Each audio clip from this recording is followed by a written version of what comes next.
দপ্তরটা নওশাদ সিদ্দিকীর হাতে ছেড়ে দিক, এই ধরনের বক্তব্য বলা আর কেউ সাহস দেখাতে পারবেন? এরা উত্তর না দিয়ে পালাবে।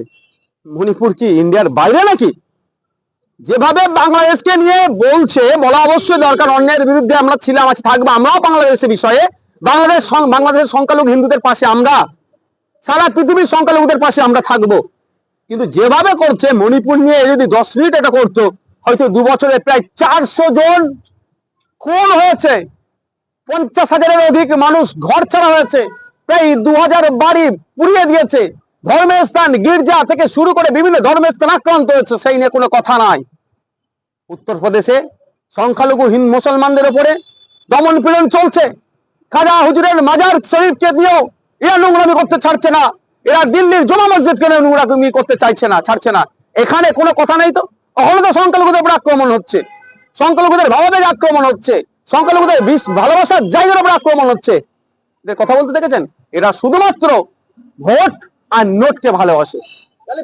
আমরা দেখেছি যে নওশাদ সিদ্দিকী চৌরঙ্গি মোড় অবরোধ করলে তাকে টেনে হিঁচড়ে গ্রেফতার করা হয়, আর রানী রাসমণি রোডে দাঁড়িয়ে শুভেন্দু অধিকারী ভড়কাও ভাষণ দিচ্ছে, কিন্তু তার বিরুদ্ধে কোনো অ্যাকশন নেবে না তো। এরা তো মনে প্রাণে চাইছে এই ধরনের ভড়কাও ভাষণ দিয়ে মানুষের মনের মধ্যে ধর্মীয় বিভাজন তৈরি করে দাও। ধর্মীয় বিভাজন তৈরি করে দেওয়ার পরে কি হবে?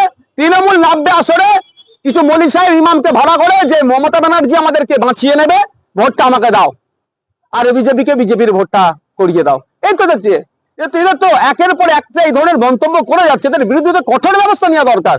ব্যবস্থাটা দূরের কথা, দেখুন এদেরকে আরো উৎসাহিত করছে। শুভেন্দু অধিকারী যেখানে যাচ্ছে, সামনে পাইলট কাজ চলে যাচ্ছে, রাস্তা ফাঁকা করছে। যাও তুমি, যে তোমার মনের মতো মন খুলে মানুষের মধ্যে এমন বক্তব্য দাও যাতে মানুষের মধ্যে বিভেদ তৈরি হয়ে যায়। আর কি করছে? ছাড়ছে না কিন্তু ওই রানী রাসমণি রোডেও কিন্তু তৃণমূল বিভাজনের রাজনীতি করতে ছাড়ছে না। কল্যাণ বাবু কদিন আগে কি বলেছে শুনলাম? 20-30 জন নাকি নামাজ পড়লেই মসজিদ হয়ে যাবে। এই ধরনের অবাঞ্ছিত মন্তব্যগুলো বন্ধ হওয়া দরকার।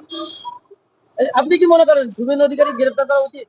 দেখুন, যেভাবে কথা বলছে, একটা ধর্মকে টার্গেট করে মানুষের মধ্যে বিভেদ তৈরি হচ্ছে। আমি তো চাইবো আগে সর্বপ্রথম পুলিশ কি অ্যাকশন নিচ্ছে। আমি যদি বলি গ্রেফতার না গ্রেফতার, তার থেকে বড় কথা দেখতে চাই পুলিশ কি ব্যবস্থা করতেছে। পুলিশ যদি ব্যবস্থা নিতে না পারে, পুলিশের দপ্তরটা নওশাদ সিদ্দিকীর হাতে ছেড়ে দিক। স্বরাষ্ট্র দপ্তর এবং পার্বত্য বিষয়ক একসাথে related hill and home affairs, আমার হাতে হোম অ্যান্ড হিল অ্যাফেয়ার্স আমার হাতে ছেড়ে দিক। এই ধরনের বক্তব্য বলা আর কেউ সাহস দেখাতে পারবে না।